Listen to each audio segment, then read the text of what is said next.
اعوذ باللہ من الشیطان الرجیم بسم اللہ الرحمن الرحیم السلام علیکم ورحمۃ اللہ وبرکاتہ۔ میرا آج کا وظیفہ ان بہن بھائیوں بیٹے بیٹیوں کے لیے ہے جو اچھے رشتوں کے منتظر ہیں اور جو پسند کی شادی کرنا چاہتے ہیں اور پسند کی شادی میں رکاوٹ آ رہی ہے رشتہ داروں کی وجہ سے، یا پھر جادوئی کوئی اثر ہے یا پھر بندش ہے، کوئی رکاوٹ بھی ہے۔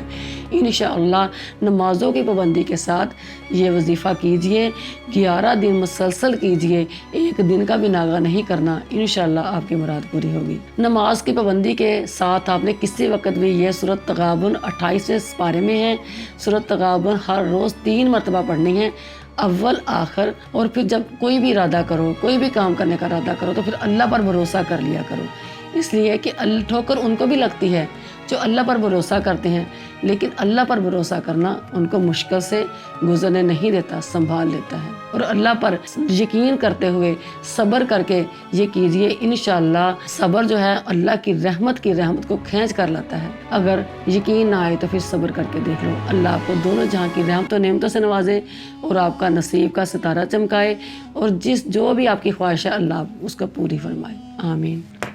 تقریباً 12 مرتبہ درود ابراہیم پڑھنا ہے، 11 نہیں پڑھنا، 6 مرتبہ پہلے اور 6 مرتبہ بعد میں، اور 3 مرتبہ سورۃ تغابن پڑھنی ہے ہر روز 11 دن مسلسل بلا ناغہ۔ اس کے بعد اللہ سے دعا کرنی ہے، انشاءاللہ آپ کا مقصد حل ہوگا۔